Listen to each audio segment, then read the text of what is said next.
Iniciamos en este video tutorial el estudio de las reducciones de capital en las sociedades mercantiles, cuya regulación se encuentra recogida en el texto refundido de la Ley de Sociedades de Capital, así como en la RICATE 2019. En primer lugar, abordamos las formas de llevar a cabo una reducción de capital, y en este sentido el texto refundido señala que bien podrá realizarse disminuyendo el valor nominal de las acciones o participaciones sociales, según que se trate de sociedades anónimas o limitadas, o alternativamente amortizando dichas acciones o participaciones, o bien mediante la agrupación de varias de ellas para recibir otras de menor valor nominal.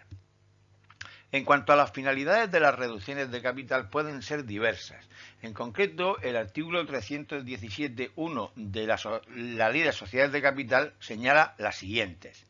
para restablecer el equilibrio entre la cifra de capital y la de patrimonio neto,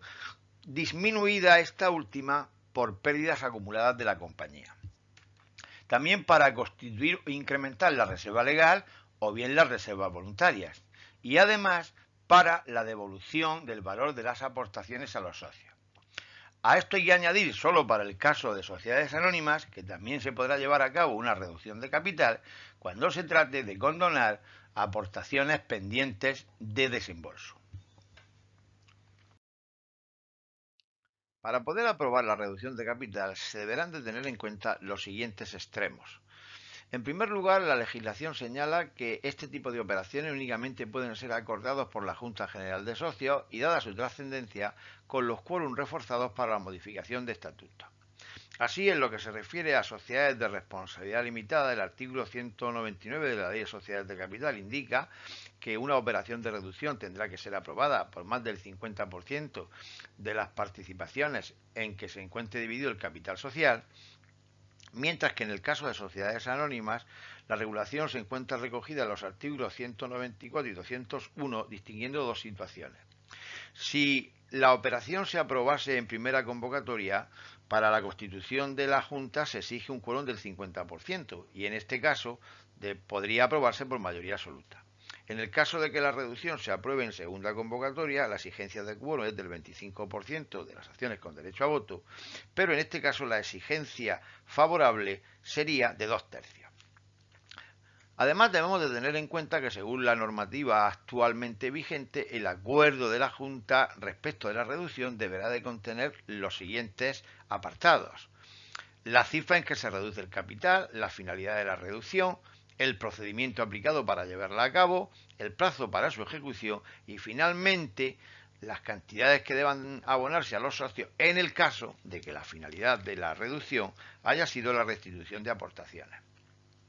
Por otra parte,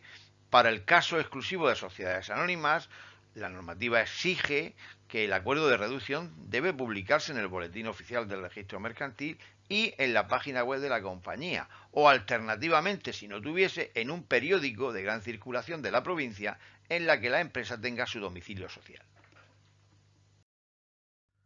Una cuestión relevante a tener en cuenta en las operaciones de reducción de capital es la tutela de las deudas de los acreedores en la fecha de reducción,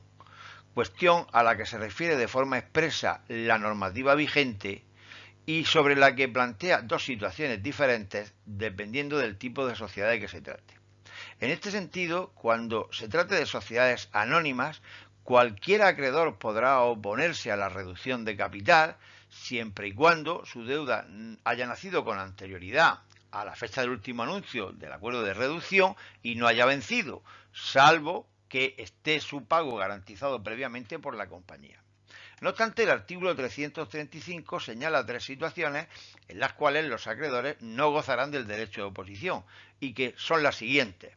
En primer lugar, los acreedores no podrán oponerse cuando la reducción tenga por única finalidad intentar restablecer el equilibrio entre el capital y el patrimonio neto cuando este último esté disminuido como consecuencia de la existencia de pérdidas acumuladas. Tampoco podrán oponerse cuando la reducción de capital tenga como fin constituir o incrementar la reserva legal, y asimismo no será oponible la reducción cuando la misma se lleve a cabo con cargo a beneficios o reservas libres o por amortización de acciones compradas por la compañía a título gratuito. Además, en este último caso hay que considerar que la normativa exige que se dote una reserva por el valor nominal de las acciones amortizadas o bien del valor nominal reducido, de la que no podrá disponerse salvo con los mismos requisitos que se exige para la reducción de capital social. Para llevar a cabo el derecho de oposición de acreedores, la legislación señala en el artículo 336 que el mismo podrá ejercitarse en el plazo de un mes a contar desde la fecha del último anuncio de la reducción de capital. En este sentido, en el caso de que algún acreedor ejercite el derecho de oposición, la ley señala en el artículo 337 que la reducción de capital no podrá realizarse en ningún caso salvo que la compañía preste garantía a satisfacción del acreedor o bien que le informe de la existencia de una prestación de fianza solidaria en favor de la compañía por una entidad de crédito debidamente acreditada por la cuantía del crédito correspondiente. El planteamiento jurídico de la tutela de las deudas de los acreedores en sociedades de responsabilidad limitada difiere del caso de las sociedades anónimas. En este sentido, la normativa señala en el artículo 331.1 que serán los socios a los que se le hayan restituido aportaciones los responsables de las deudas sociales que estén contraídas con anterioridad a la fecha de la reducción. En este sentido, la ley precisa que la responsabilidad de cada socio tendrá como límite el importe de lo que hayan cobrado y que prescribirá a los 5 años que se contarán desde la fecha de la reducción. No obstante lo anterior, si la sociedad cuyo capital se reduce decidiese dotar una reserva con cargo a beneficios o a reservas libres por el importe de lo pagado a los socios, estos quedarían liberados de responsabilidad solidaria ante los acreedores. Finalmente, precisar que en la escritura de reducción de capital que se inscriba en el registro mercantil, lógicamente deberá hacerse constar la identidad de las personas, de los socios a los que se le hubieran restituido las aportaciones y también, en su caso, la declaración de los administradores de la compañía de la posible constitución de la reserva para eludir la responsabilidad de los socios ante los acreedores. Además de lo comentado anteriormente sobre la tutela de las deudas de los acreedores en sociedades de responsabilidad limitada, una segunda opción incluida en la legislación mercantil es la utilización del llamado derecho estatutario de oposición, para lo cual en los estatutos de la sociedad de responsabilidad limitada correspondiente deberá establecerse que ningún acuerdo de reducción de capital con devolución de aportaciones a los socios pueda llevarse a cabo sin que transcurra un plazo mínimo de 3 meses desde la fecha de la notificación a los acreedores.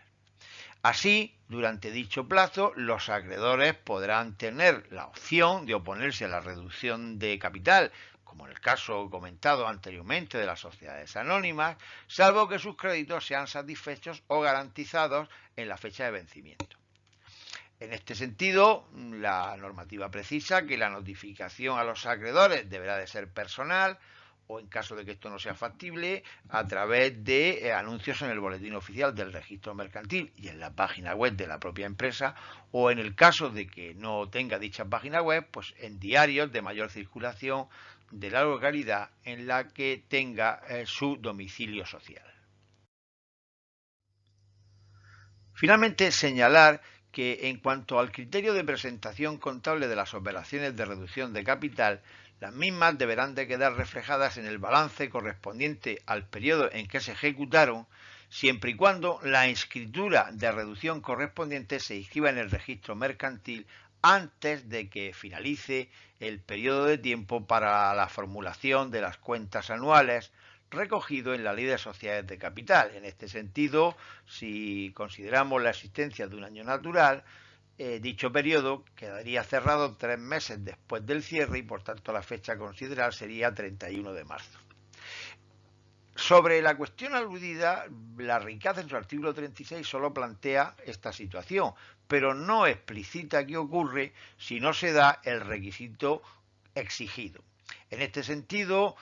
a ello da respuesta la consulta número 4 del BOICAD número 81, en la que se viene a decir que en el caso de que la inscripción de la escritura de reducción de capital se realice con posterioridad a la fecha de finalización del periodo para redactar las cuentas anuales, en ese supuesto, la operación debería de recogerse en el balance del ejercicio siguiente.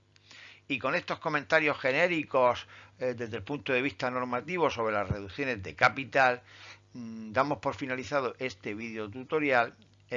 considerando que en próximos vídeos realizaremos ejercicios prácticos sobre cada una de las situaciones cuya finalidad está prevista en la legislación para este tipo de operaciones. Gracias por la atención prestada.